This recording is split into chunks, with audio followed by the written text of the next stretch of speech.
eterna, que faço bem e nunca peco. Misericórdia, né? Não há.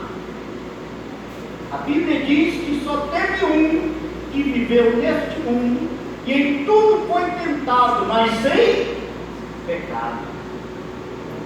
E aí os irmãos podem surgir uma interrogação aí na mente dos irmãos. E agora então, se não há um justo que não peca, como está a minha vida? Não se preocupe, porque agora nós somos pecadores redimidos pelo sangue de Jesus. E como redimidos, irmãos, nós estamos libertos da lei do pecado e da morte. Jesus nos libertou, né, da morte eterna através do seu sangue derramado na cruz. Somos pecadores, sim, né? A palavra do Senhor diz que aquele que disser que não tem pecado é mentiroso. Nós pecamos, mas nós fomos redimidos pelo Senhor. No dia que nós aceitamos Jesus como Senhor e Salvador da nossa vida, o Senhor Jesus apagou as nossas transgressões, os nossos pecados. Por isso estamos aqui, irmãos, nesta noite, para adorarmos e bendizermos o nome dele, que é santo e vive para sempre. Aleluia.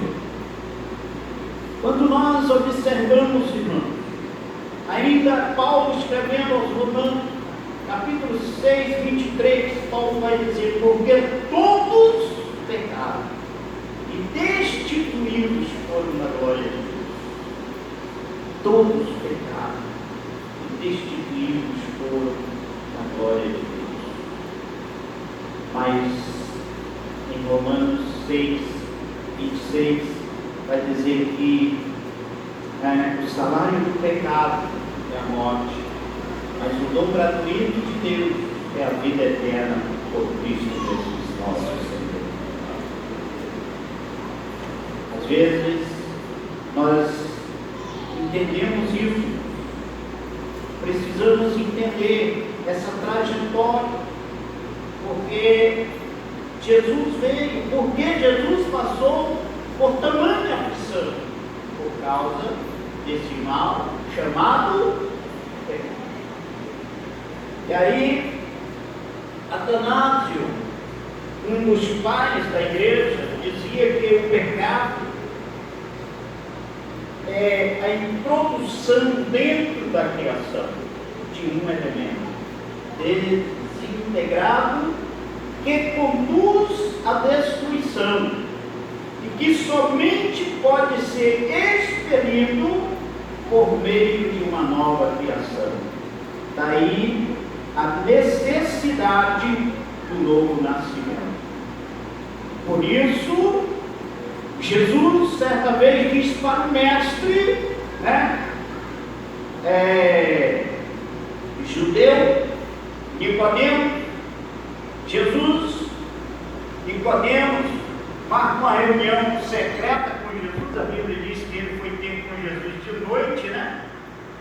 Ele foi lá de noite conversar com Jesus. E aí ele chega para Jesus: mestre, o que é necessário fazer para entrar no reino dos céus? E Jesus disse para ele: necessário vos é nascer de novo. Aí agora o moço não entendeu, ficou meio confuso. O mestre da lei, mas não entendeu.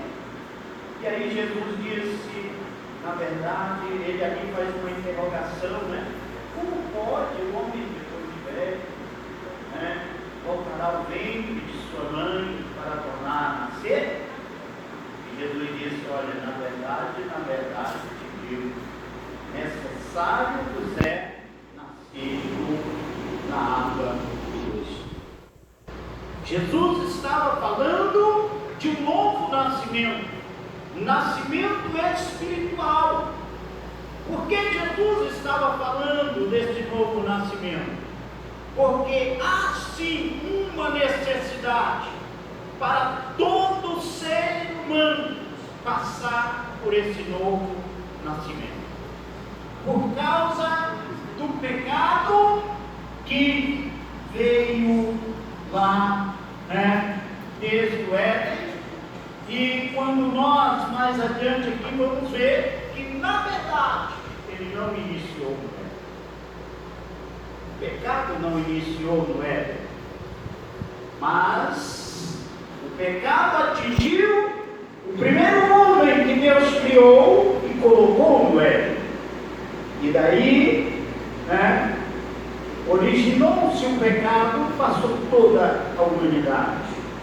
Todo o ser humano nasce trazendo, né, consigo o pecado original, o pecado do qual Adão cedeu e cometeu pela desobediência ao Senhor, desobediência à voz do Senhor, desobediência à ordenância do Senhor. Conforme eu disse aqui, que o pecado é transgressão, é desobedecer a lei. Por isso, todos necessitam passar por este novo nascimento. E graças a Deus aqui está um povo que nasceu de novo em Cristo Jesus. Amém? A origem, né, ou a origem do pecado. Aonde originou-se o pecado? No Éden? Não. O pecado, irmãos, já existia mesmo antes da criação de Adão e Eva. O pecado já existia, né? Quando nós observamos nas Escrituras Sagradas, se os irmãos quiserem abrir comigo, pode abrir Ezequiel, né, do livro do profeta maior Ezequiel 28, versículo 14, 15, e também Apocalipse, capítulo 12, versículos 7 e 9. O pecado originou-se no coração de um querubim